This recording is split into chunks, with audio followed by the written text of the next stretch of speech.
Buying a home, it's likely the most money you will ever spend at one time. Make sure you have a real estate team you can trust on your side, helping you every step of the way. Welcome back to the Dan Gemus Real Estate Show with one of the most trusted realtors in Windsor-Essex, Dan Gemus.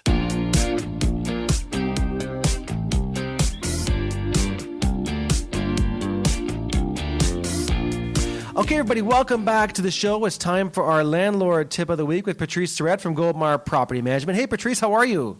Good. How are you, Dan? Well, fantastic. Now, we have a topic that's not so fun, especially to go through as a landlord this week, but it's all about evictions. Yes. Evictions, terminations of the tenancy. Yeah. Oh, my goodness. Okay, that. so let's start with what is the process exactly? So assuming you have a tenant not paying, what do you do? So we've talked several times about the N4 process, to file your proper paperwork, to get a hearing. So we're skipping all of that, going to when you have an order that allows you to now enforce with the sheriff. So the sheriff is who does evictions, not the police. That's a misconception. And you have to use the sheriff, correct? You absolutely do. Okay. So you have to take that order from the Landlord Tenant Board to the sheriff's office, which is at the courthouse. You have to pay to have the sheriff. I think it's $375 now. And you basically hire the sheriff to execute this order. And then what the sheriff's office does is they'll go to the tenant's unit. They'll post a notice on the door that says 7 days from now, we will be enforcing this eviction. And that all gets served from the sheriff's office. Then they tell you the date and the time. You meet them there. As the landlord or representative, you meet them at the property at that exact time with a locksmith, unless you're planning to change them yourself. Yep. And they basically will go in the unit by whatever means necessary.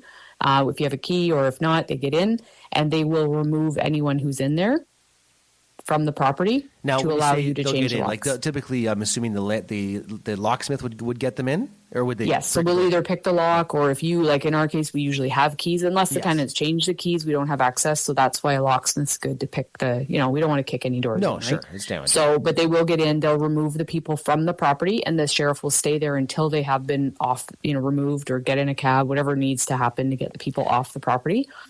And then that allows us to change the locks. Then we have possession.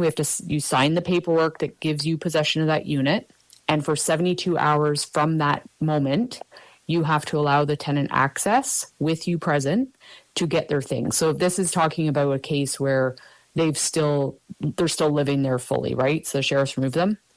They have 72 hours within reason to the landlord to come back and get their things. Okay. So we don't have any right to keep them out. And then you have to decide based on your tenant, what measures you take to secure that unit, because we can change the locks and they'll come right back and kick the door in, right?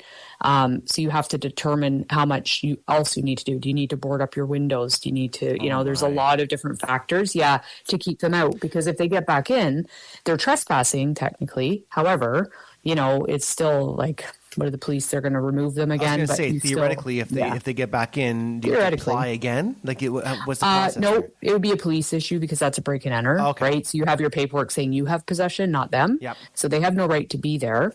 But again, we usually take the measures, make sure windows are locked, or put wood in them so they can't be pried open. Secure the doors. And again, a lot of times it's not, or if they don't have a lot of stuff in there. But if you're removing someone and all of their life is inside that unit, and you're only going to give them, 3 days to get it, there's a good chance they're going to try and come back. Now, you've done a lot of evictions over the years. Yes. How often is someone still present in the property when the sheriff gets there? We've done 2 in the last 2 weeks, and they were still fully living there. Like as if they were surprised. Ever happening. Yep. Just complete denial would be a good word. Nothing's packed, nothing's ready. They have nowhere to go, and they forcefully get removed. And it's terrible. Like because you just know they've got 3 days to pack up their life, and they're either going to abandon everything, which means the landlord now has to pay for emptying that unit, right? Which is no good either. Or they're going to break in to get their things, or try and get back in to live there again. So. Have you ever had scenarios where there's actually violence involved, like they try to attack the sheriffs, or they try and No, the sheriffs, like the police, like they do carry guns. Okay. And there's very little resistance necessarily. I mean, they're not happy. They verbally would fight it, but there's not really any. I've never seen any physical. Okay. No, thankfully. Yeah, they have all the powers of the police. It's just they do a different job, right? The sheriff does a different job. So, People yeah, but probably we've had picture a cases where they sheriff with break a in. cowboy hat and gunslinging.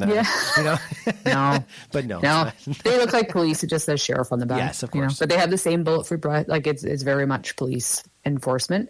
It's just they only deal with this. The police won't do that. So if they broke back in, the police would be who you'd call. Like you wouldn't call the sheriff again. It becomes a police matter. But yeah, and that's the downside too, right? So we're getting our unit back. We think it's over.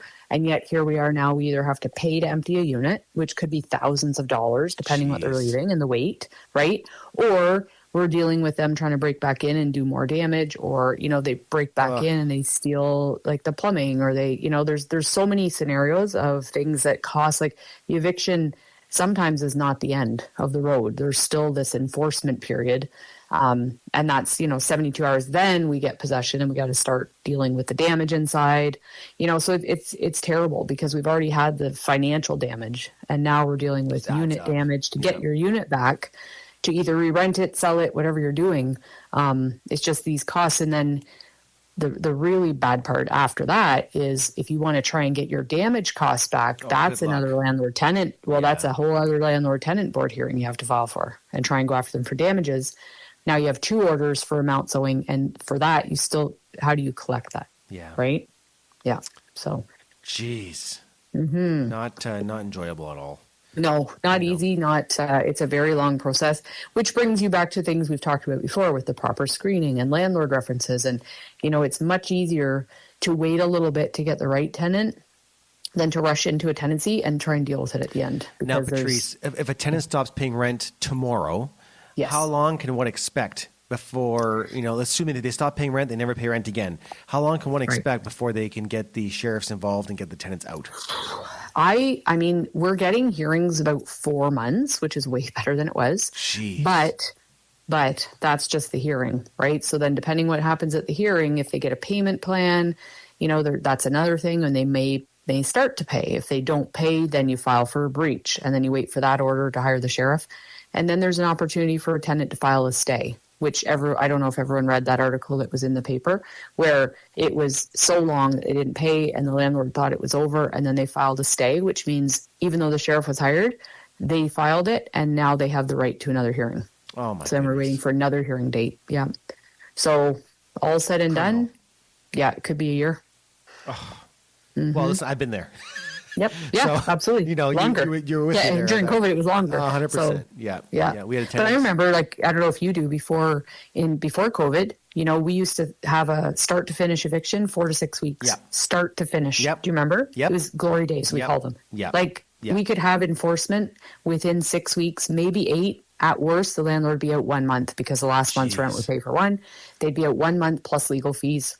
And we thought that was terrible, right? And now we're calling them the glory days because that would be a dream if that happened right now, right?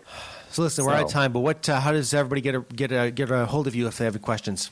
Yeah, you can call the office 519-252-5010 or reach out online, goldmar.ca. Goldmar.ca. Patrice Surette, owner of Goldmar Property Management. Thank you as always. Appreciate it. You're welcome. Thanks, Dan. And of course, lots more to come right here on the Dan Gemus Real Estate Show.